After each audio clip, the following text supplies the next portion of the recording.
Assalamualaikum warahmatullahi wabarakatuh. Bismillah walhamdulillah wassalatu wassalamu ala rasulillah Sayyidina wa maulana Muhammad ibni Abdillah wa ala alihi wa sahbihi wa mawalah.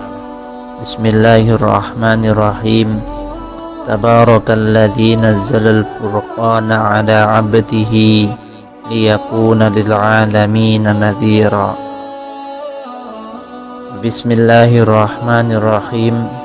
Rabbi shrah li sadri wa yassir li amri wahlul 'uqdatam min lisani yafqahu qawli. Shadaqallahul 'azim. Kajian kali ini kami akan sampaikan berkaitan dengan 7 cara mudah mengingat ilmu. Sebelum kami sampaikan berkaitan dengan 7 cara tersebut, kami akan memulainya dengan sebuah prolog. Di dalam Al-Quran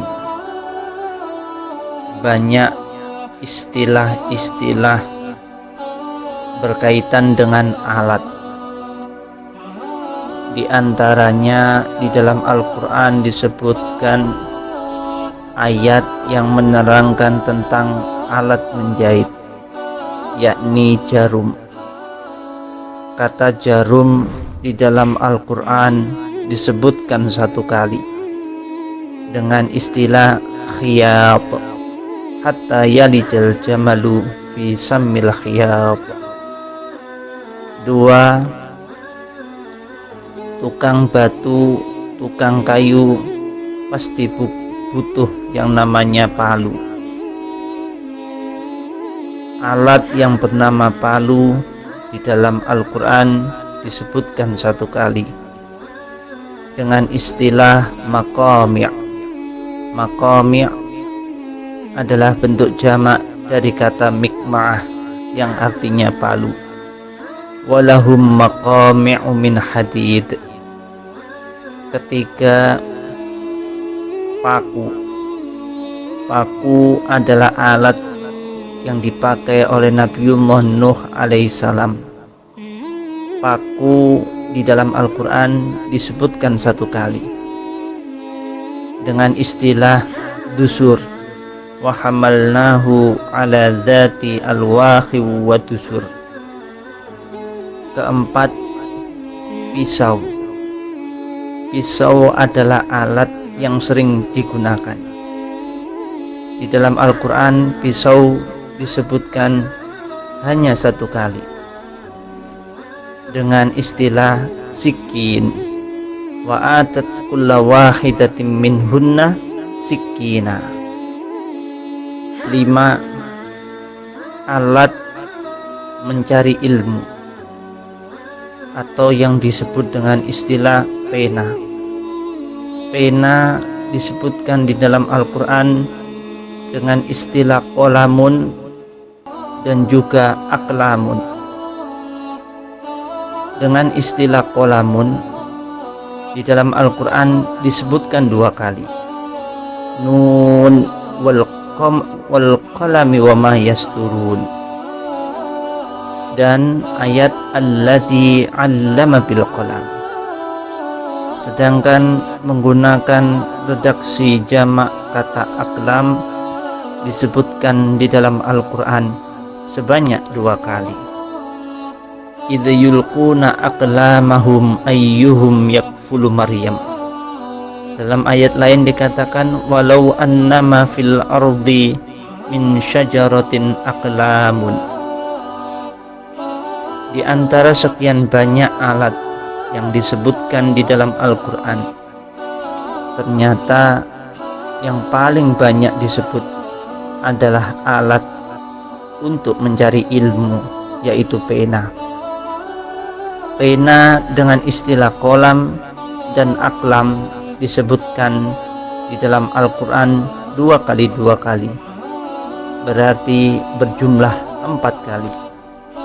Hal ini memberikan isyarat, memberikan petunjuk kepada kita semuanya akan pentingnya pena dalam proses kehidupan kita, kaitannya dalam menuntut ilmu. Pena biasa digunakan untuk menulis dan juga mencatat sebuah penjelasan ataupun ilmu. Pentingnya membiasakan mencatat dikatakan oleh Syekh Abdul Fattah Abu Ghuddah di dalam kitab yang berjudul Qimatuz Zaman Indal Ulama. Dikatakan hendaknya selalu ada buku tulis dan pena yang menyertaimu untuk mengikat lintasan pikiran yang muncul, menangkap ide-ide yang datang, dan menuliskan faedah serta hal-hal menarik yang engkau dengar. Demikian engkau bisa menghemat waktu yang sangat berharga, tidak sia-sia dengan melamun, menebak-nebak, dan berprasangka yang tidak ada gunanya. Orang dulu mengatakan ilmu itu adalah buruan, sedangkan tulisan adalah pengikatnya. Dikatakan pula dalam kitab yang berjudul Ar-Raf'u wat Takmil, dikatakan pemahaman itu adalah suatu sifat yang muncul dan lenyap, maka karenanya butuh untuk dicatat. Betapa banyak hal-hal penting yang berlalu begitu saja tanpa kita abaikan, menjadi sebuah catatan yang akan bermanfaat bagi kita pada suatu saat nanti. Oleh karena itu, pentingnya pena yang kita gunakan untuk mencatat ilmu, mencatat apapun. Maka daripada itu, biasakanlah mencatat ilmu dan pemahaman yang pernah melintas di dalam pikiran. Setelah berlalu beberapa tahun, pasti akan kamu tahu betapa besar manfaat dan gunanya sebuah catatan. Pasti kamu akan berkata, alhamdulillah, dulu pernah mencatat. Yang dulu sulit difahami, kini karena ada catatan. Dengan bertambahnya ilmu, sekarang aku mudah untuk memahaminya. Saat engkau diberi tanggung jawab mengajar pula, ketika kamu punya catatan dan catatanmu lengkap, kamu akan merasakan betapa bahagianya, betapa senangnya, dan juga betapa bangganya dirimu kepada dirimu sendiri saat engkau berada di bangku kuliah. Karena itu pentingnya untuk mencatat. Saking pentingnya mencatat, dikatakan di situ Imam Syafi'i rahimahullahu ta'ala pernah berkata, saya adalah seorang yatim yang tinggal bersama ibu saya. Ia menyerahkan saya ke Kutab, sebuah sekolah yang ada di masjid. Dia tidak memiliki sesuatu yang bisa diberikan kepada sang pengajar sebagai upahnya mengajari saya. Saya mendengarkan hadis atau pelajaran dari sang pengajar, kemudian saya menghafalnya. Ibu saya tidak memiliki sesuatu untuk membeli kertas, maka setiap saya menemukan sebuah tulang putih, saya mengambilnya, lalu saya gunakan untuk menulisnya. Apabila sudah penuh tulisannya, maka saya taruh hal tersebut dalam botol yang sudah tua. Imam Syafi'i mengajarkan kepada kita betapa pentingnya sebuah catatan dan betapa pentingnya proses mencatat. Wahai para penuntut ilmu, ketahuilah bahwa ilmu yang kita tuntut itu akan hilang dan terlupakan bila tidak dimurojaah atau mengulang pelajaran. Mencatat saja belumlah dikatakan cukup. Punya catatan saja belumlah dikatakan cukup. Membaca sekali saja belumlah dikatakan cukup. Maka bila mana sebuah catatan dan bacaan itu semakin melekat, maka dibutuhkan yang namanya kontinuitas dalam membaca, atau dalam bahasa Arabnya murojaah. Karena itu murojaah adalah perkara yang begitu penting, bahkan bisa dibilang sangatlah penting, yang sangat ditekankan baik oleh para ulama terdahulu maupun ulama sekarang. Dikatakan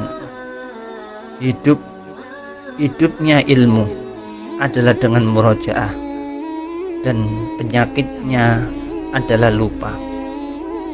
Dikatakan pula hati ibarat tanah dan ilmu adalah tanaman, sedangkan murojaah bagaikan air bagi tanaman. Bila tanah kering dari air, maka pasti tanaman pun akan layu. Dikatakan pula hanyalah yang menyebabkan hilangnya ilmu adalah lupa dan tidak dimurojaah. Al-Khalil bin Ahmad mengatakan, ulangilah pelajaranmu, maka engkau akan ingat kembali ilmu tersebut dan akan menemukan faedah ilmu yang baru. Maka itulah pentingnya murojaah dan murojaah ilmu. Lalu kemudian kita dihadapkan dengan kenyataan bahwasanya diri kita sebagai manusia adalah punya karakter, punya sifat, dan punya watak, yaitu lupa atau mudah lupa ataupun pelupa. Maka muncul pertanyaan, bagaimana menjaga ingatan pelajaran, ingatan ilmu yang telah dipelajari maupun sesuatu yang telah kita catat. Maka dalam kesempatan ini kami sebagai pemateri akan menyampaikan berkaitan dengan 7 cara mudah mengingat ilmu. Yang pertama yaitu niat yang bersih dan benar merupakan kunci keberhasilan, kemudahan, dan keberkahan. Niat yang ikhlas adalah kunci kebaikan, kemudahan, dan keberkahan dalam menuntut ilmu. Dikatakan innama yahfadur rajulu ala qadri niyatihi, sesungguhnya kemampuan seseorang dalam menghafal itu tergantung kepada niatnya. Yang kedua adalah jauhi hal negatif. Hal negatif atau sesuatu yang bersifat maksiat yang dilakukan oleh seorang penuntut ilmu akan menjadikan penghalang, bahkan dapat menjadi penutup cahaya ilmu masuk ke dalam pikiran dan hati. Dikatakan oleh Ibnu Abbas, inni la ahsabu anna ar-rajula yansal ilma qad alimahu bidzambi ya'malahu. Sungguh aku memiliki prasangka kuat bahwa seseorang lupa terhadap ilmu yang telah dipelajarinya adalah karena dosa yang ia perbuat.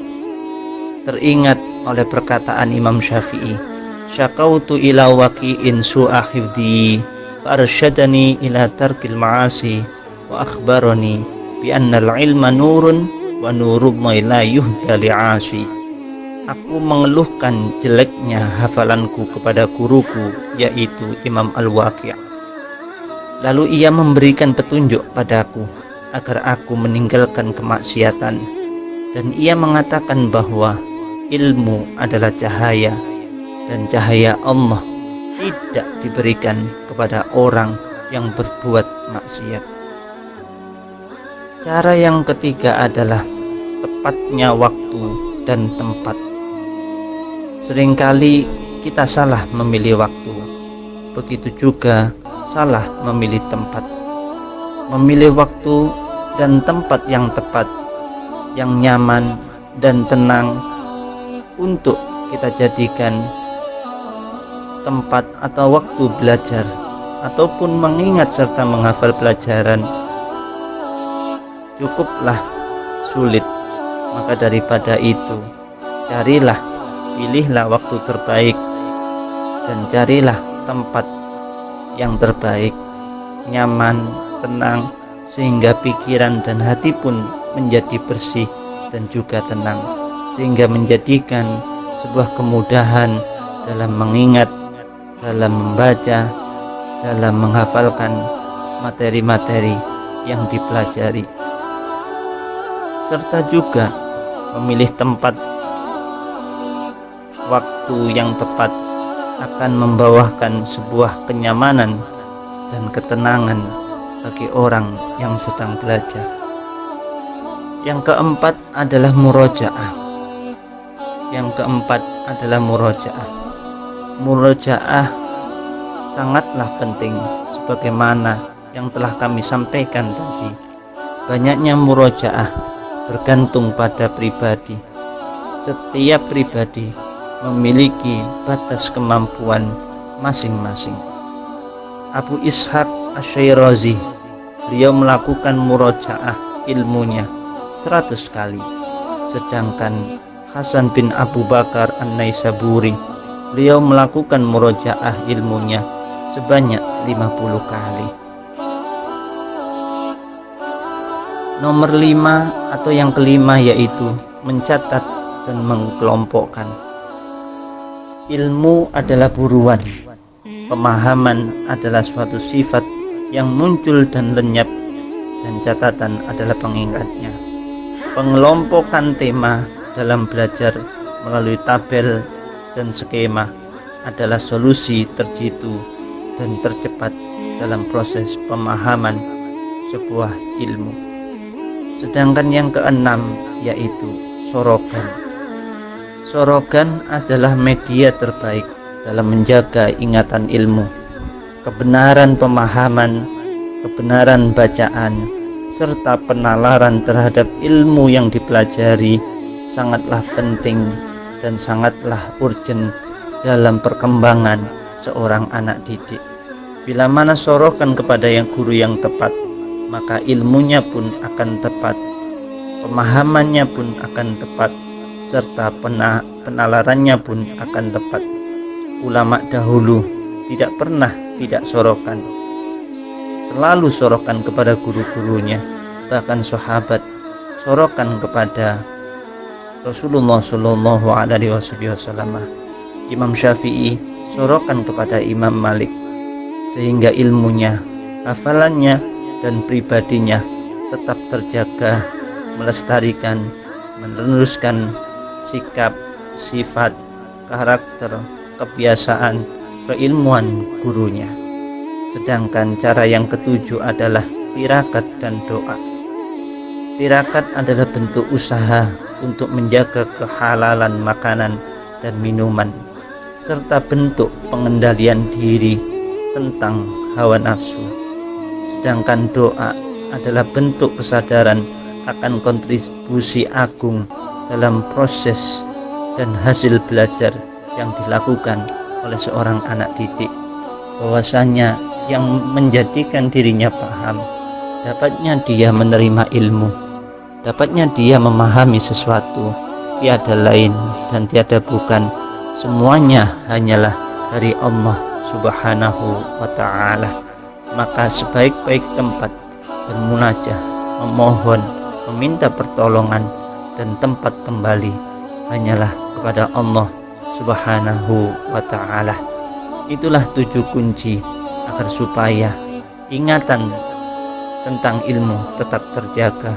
Mudah-mudahan Allah Subhanahu wa taala membimbing kita, memberikan ilmu yang manfaat dan barokah kepada kita semuanya. Kurang lebihnya mohon maaf. Assalamualaikum warahmatullahi wabarakatuh.